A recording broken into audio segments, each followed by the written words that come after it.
Once upon a time, in a small village, there lived a girl named Amaka. Amaka was the most beautiful girl in the village. Her skin was very smooth, her eyes spinning like stars, and her smile as beautiful as the sun that painted the earth. Everyone in the village admired her. Everyone liked Amaka because she is very kind to everyone. Amaka had a boyfriend named Doze, and they had begun to talk about their wedding, as Amaka has found love in a man that adored her. Doze is a very handsome and hardworking young man who is well known for his charming looks and good character towards the people of the village, so he is loved by all. Now, Amaka and Doze have been dating for a while now, and they both loved each other so much. Doze was loyal to Amaka, and so was Amaka to Doze. They both played and laughed together. They both helped and supported each other in every way. People in the village knew about them and how they loved each other. And they knew that these two belonged to each other. All the young villagers admired the love between Amaka and Doze and hoped to find love like theirs. But one day, things began to change. One sunny day, it started just like every other day. But what happened would change the mindset of many people in the village. Amaka had a friend called Ngozi, a girl with a kind heart and a gentle smile. Amaka had recently met with Ngozi and they became very close friends. They both shared best friends moments together. They moved together. They went to the market together and they did house chores together in their both houses. But little did Amaka know that Ngozi was jealous of her relationship with Doze. Ngozi will always look at them feeling bad, as envy and jealousy filled her heart. She felt bad that all the good things went only to Amaka, and she hoped that she was the one with Doze. So as Amaka and Doze continued with their wedding preparation, one evening, under the disguise of helping Amaka with wedding plans, Ngozi met Doze alone in the room and began to speak with him. With words as sweet as honey and a look as innocent as dawn, Ngozi whispered and laughed with Doze until the poor man forgot his promises. He fell in love with Ngozi and slept with her. The betrayal was complete and Amaka's engagement broke like a thin twig on the foot. When Amaka found out, her heart was shattered in pieces and she was filled with sorrows. Sadness replaced the joy in her heart. Ngozi's action shocked the village as the villagers began to wonder and to whisper at how she had betrayed her friend and took her man. They didn't think that behind the bond between these two girls, that a dark side of betrayal lived in Ngozi. People said, "Oh, they were very close. Why would she do that to her friend?" While others said, "Beware of best friends. They are your worst enemy." But amidst the chaos in the village, because of what had happened, Amaka locked herself in her room, crying day and night. She is pained not only that her best friend betrayed her, but her man, whom she had been with for some time, could leave her for another girl. She was broken. She was not herself for days. But then, she didn't have a choice but to move on. So she decided to put herself together and move on with her life. Then, in the process of healing, she made another friend, a girl named Ada. Ada was very kind to Amaka. She cared for Amaka, so Amaka took Ada like a sister. Ada was like the spring itself, full of joy and laughter, with a kindness that reminded Amaka of the bright parts of her life. Amaka welcomed Ada in her life, sharing her home, her family, and her dreams with Ada. Days turned into weeks, and weeks turned into months. One sunny day, Amaka met a young man called Uchenna. Uchenna was a very handsome young man who just moved in from another village, and he started a yam selling business in the market.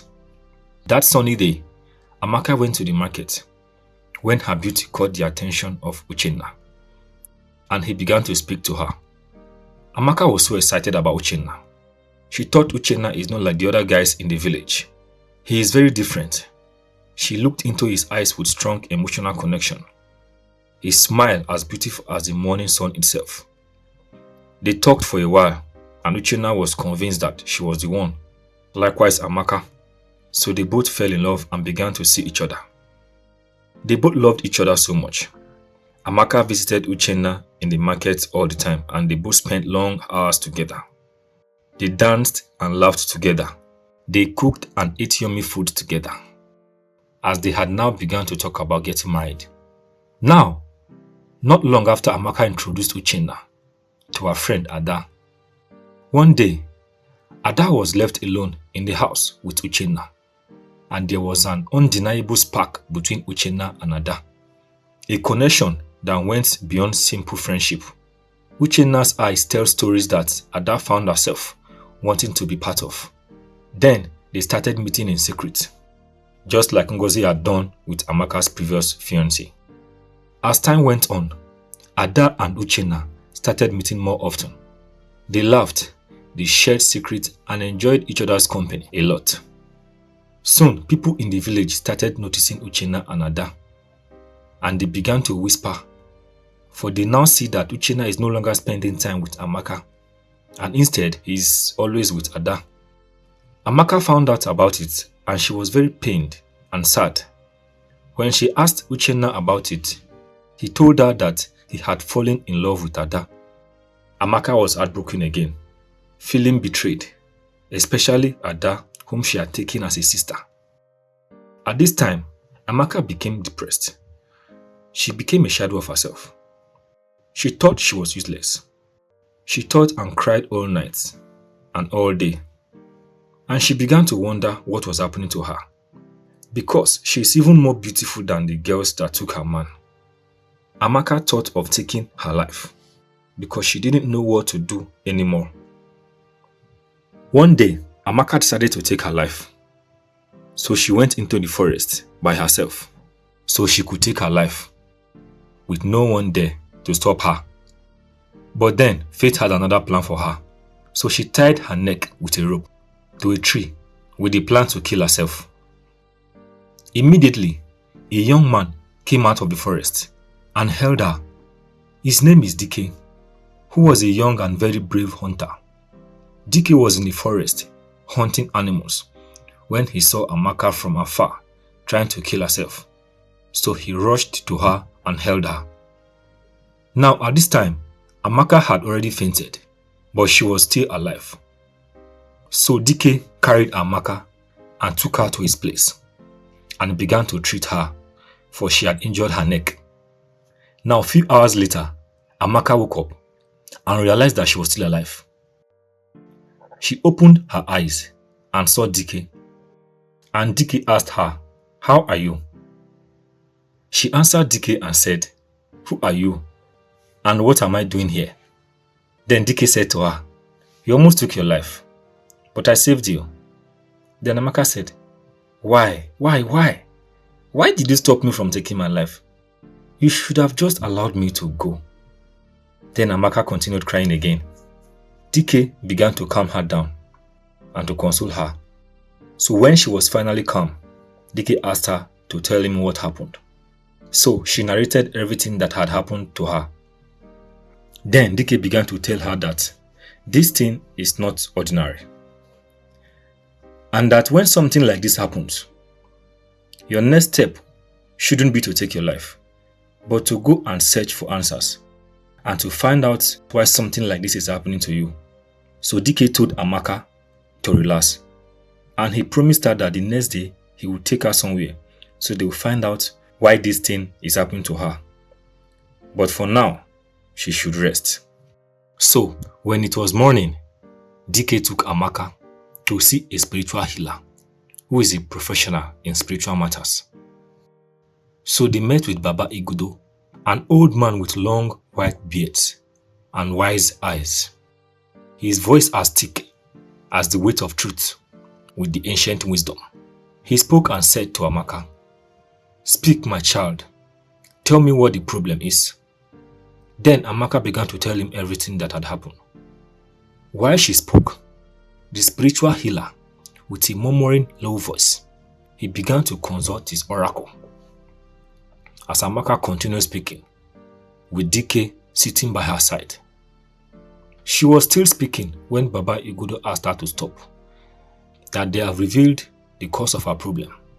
Then she stopped, and the Baba began to speak to her, saying, "My child, you are under a curse. A woman, under the influence of her tears and the pains you caused her, laid a curse on you. That is why people are taking your husbands to be. And if nothing is done, it will continue like this until you will no longer be able to have a husband." Then Amaka said, "But Baba, who cursed me?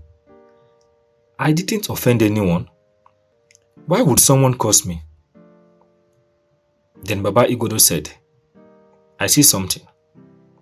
When you were much younger and even more beautiful, there was a man you had an affair with. His name was Mazi." Immediately he said the name. Amaka began to remember. Then Baba continued speaking and said, "This Mazi had a woman he was preparing to get married to. But when he saw you, your beauty caught his attention and he came for you. And that broke his relationship with his woman. So that woman took your name to an oracle. And with pains and tears, she laid a curse on you with sacrifice, saying that people close to you will betray you and take your husband to be." Now Amaka remembered everything and she began to cry. It happened that Amaka had an affair with Mazi when she was much younger. She did not even know that the man had someone to marry. And even the relationship did not even work out well because she found out that the man only wanted to sleep with her. But then, she had already been cursed. So DK asked the Baba and said, "Baba, please, what can we do to cancel the curse?" And the Baba told them what to bring for sacrifice. Then DK offered to bring it. And then the curse was broken. So Amaka thanked DK so much for being her savior. She appreciated him so much and they both became very close friends, as they both believed that fate brought them together. They began to see each other and they began to spend time together. Now, Amaka and DK fell in love. At this time, Amaka felt the love and peace of mind she had never felt before. The love between her and DK felt more real to her than her previous ones. She felt safe with him. They would often spend time together in DK's house and would go for hunting and bring back bushmeat, and they would cook and eat together. So after a while, DK asked Amaka to marry him and she accepted. So they began to plan their wedding. The wedding plan was going on well until one day, and what happened that day will shock everybody. Now the long-awaited wedding day has finally come, and it was just as beautiful as Amaka has imagined. The air was filled with scent of flowers, and traditional songs filled the air with good sounds and melody. Guests from both DK and Amaka's family gathered under a canopy decorated with bright fabrics. Tables overflowed with delicious meals, and everyone in high spirits, ready to celebrate Amaka and DK's union. Amaka was stunning in her shining wedding gown, which sparkled with every step she took, and DK, dressed just as finely, stood proudly by her side, his eyes shining with love. Their friends and family were all smiling, enjoying the experience of a joyful moment.